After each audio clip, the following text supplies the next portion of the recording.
Any updates on the Harvard partnership with the Berkman Klein Center? We do not have a partnership with Harvard.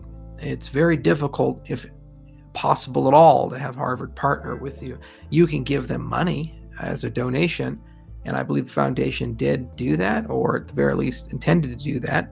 But even then, they tend to have a huge ego attached to it, which is why my organization, Input Output, has never given money to Harvard or any of these Ivy League schools. We consider Cornell, for example.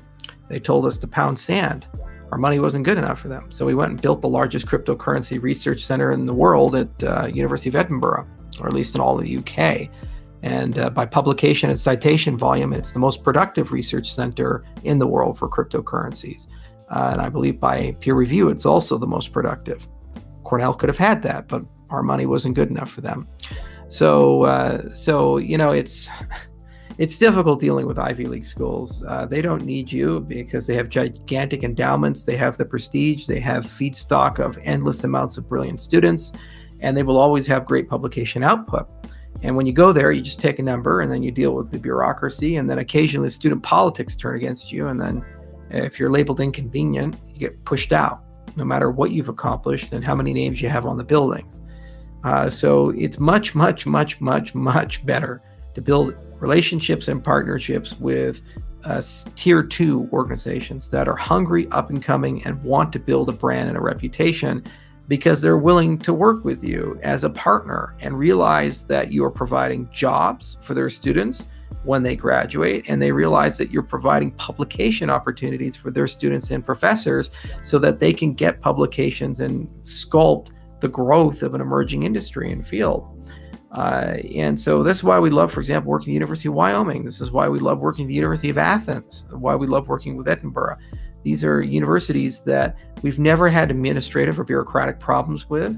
Occasionally there's some things we have to negotiate and figure out, but it's easy and it makes sense. And we don't have difficult phone calls. It's more of a question about priorities. It's more of a question about, well, are we going to fund these graduate students or not? Or how do we get this person here? Can we open up a postdoc for this?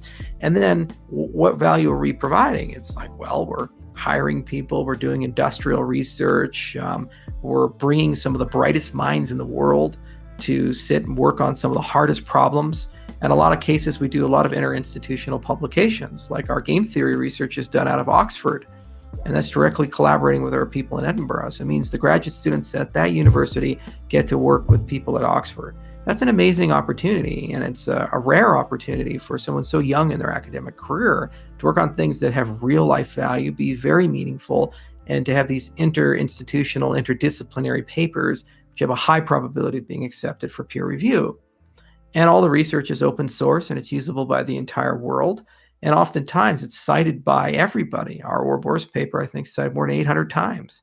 So, that's the way we look at these things. And it's why I don't tend to build very strong relationships with those centers of excellence, because I don't think they are. I think that the research they do is quite strong and quite good. And there's a lot of brilliant people there, but you can find brilliant people anywhere. And you need the right culture that's sustainable and it's going to work well. That said, we do have people on the other side who do work in there, and like Nathan Kaiser, for example, the chairman of the Cardano Foundation, is a fellow at the Berkman Klein Center, and he does very good work there. And there are other people we talk with, and we like working with them. They're very nice. Berkman Klein in particular isn't quite like Harvard. It's like the Harvard extension in that they're much more open, accessible, and independent from the normal Harvard bureaucracy. So they're kind of the rebels within the organization. So it is a lot of fun to work with them in that respect, where and when it makes sense and it's possible. And when we find things, we do things. But my personal view, and why our company puts its money where it does, is that there's better value elsewhere. Also, especially if you're investing in the frontier, you usually can get states to match funds. That's what happened in Wyoming. We put in $500,000 and magically it turned into $1.3 million. It would be the opposite direction if we gave money to Harvard. So how would you rather me spend project capital? Places where it turns into $2 or $3 for every dollar we spend, or places where it turns into 40 cents or 30 cents, and the rest of it goes to gender studies. I think it makes a lot more sense to spend it where it has the highest impact. But, reasonable people can disagree. And, that Cornell group that didn't want to take our money has been also one of the most productive groups around. They created Snow White. They published Avalanche. Ava has now come out of that group. There's some very good people there. And I have a lot of respect for the research that they do.